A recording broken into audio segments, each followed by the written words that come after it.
Is there a trick to getting clients to see my true worth and bring something in a timely manner?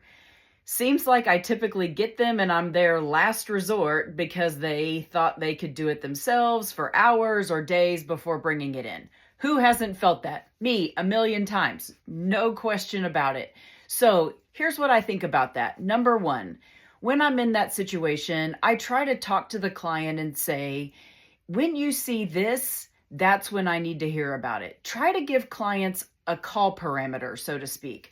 So if you see this, so for example, a foot rot is one for me. So I tell people, if you see a cow that's lame and she has a swollen foot and you want to give her an antibiotic, go ahead. That's labeled for foot rot. If she's not better in 48 to 72 hours, then you need to call me. So I think it's really helpful to go to those clients when they're in the moment and say, when you saw this, that would have been a really good time to give me a call. And I'm not super shy, although I try to do it with politeness, to say to them, if we'd had her then, we could have probably gotten this prognosis instead of the one that we're in now. So I think clients really can respond when we say to them, this is really when I need to see this. Now, there are going to be some that are just going to put it off, and we all know that. Number two is I don't think any of us talk enough during our exams. So thinking about a sick cow, we walk up to her, we listen to the heart, we go down, we listen to the rumen, we ping, we do all these kinds of things. And we're probably silent most of that time. And I think it undersells us. I think if we can talk while we're doing that and say, this is what I'm trying to listen for because this is what I'm concerned about.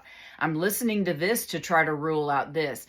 I think it shows them what it is that we're actually doing and that we're not just standing there with a stethoscope having some quiet time.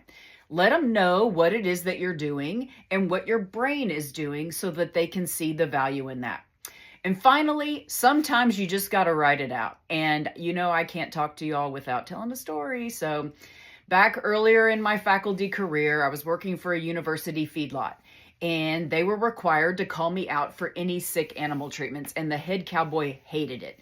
And every time I went out, he told me, I only call you out here because I have to. I can treat all this stuff myself. And a lot of their stuff were lamenesses and things like that.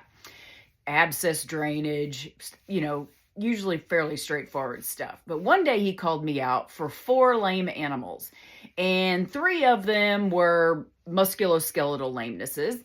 And the 4th one had really stoved up back legs and just walked almost mechanically stiff because of that swelling. So we got all 4 animals up in the chute so the students and I could examine them and sort out their lamenesses. And we got to this one with the swollen legs and determined that the swelling was edema. It was not cellulitis and it wasn't any joint swelling. And I mentioned there that there was a blood parasite that could cause this, but that I doubted that that was it. But I asked him, can I take a blood sample? It'll be good for the students to learn. We took it back to the school, and sure enough, that steer had epirythrozoan wainonii, or as I like to call it, epirythrozoan wainona judd, throughout all of its red blood cells, throughout the blood. And so I called the cowboy back and I said, hey, remember that blood parasite I told you about? I said, that's actually what it is. And here's what I would do to treat it. And he said, hey, can you spell that for me? Because he'd never heard of it. Finally, I diagnosed something that he'd never heard of.